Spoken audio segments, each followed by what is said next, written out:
one last little thing from in the trenches. Trying to remember when I did this session. I trained 7 people today, so I trained someone earlier in the day, and it was really cool what happened. Oh yeah, okay.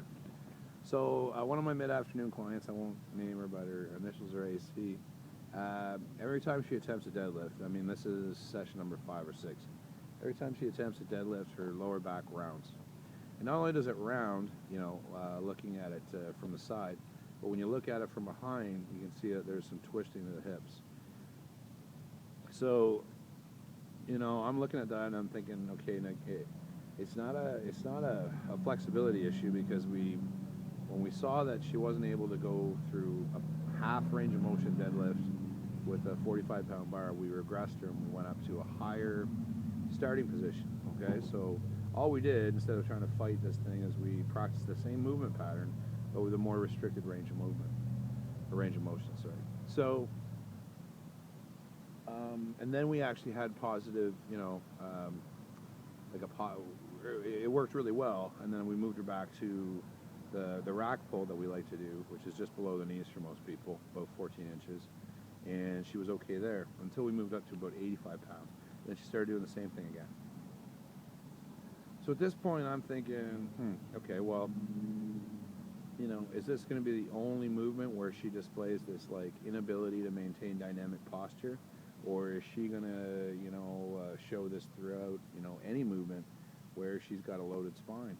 And so we did some squats, and she was really throwing herself forward and really not working the legs. So what I did was I actually put her into a squat facing the wall. So literally her knees and her elbows were just grazing the wall throughout the whole movement, and forced her to use her legs. And still she was finding a way to wiggle out of that. So then finally, after realizing that really wasn't going to work very well, we switched over to a one-legged squat. And lo and behold, one of her legs is about 30-40% weaker than the other. So the real reason why she is twisting and failing through the lower spine, the lumbar spine, when she does deadlifts, is really because the forces being generated by both her feet, by her feet pressing on the ground, are uneven. And so her core is trying to manage with that, but unfortunately it's not something that should be being asked to do. It's not a strong core to begin with.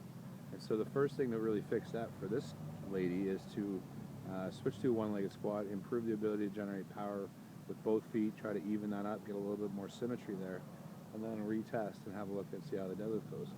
Okay, so that's just an example of the type of programming and that you want to be doing on the floor with your clients. And I'm not using a bunch of fancy mumbo jumbo there. I mean, you can get really technical with people, but you see how in about 3 minutes I explained the fairly complicated process of regression and testing. And this is all happening in the session where we're actually improving the person's fitness and dealing with the problem. So I don't find a lot of benefit in, separate testing sessions or assessment sessions. Every single session is an assessment, and you should have the tools to go, okay, if I'm seeing this, does that mean that this is happening? And then do a further test. And there's literally, hundreds of those examples out there, and I'll continue to document them for you if you guys want to keep listening. Cheers.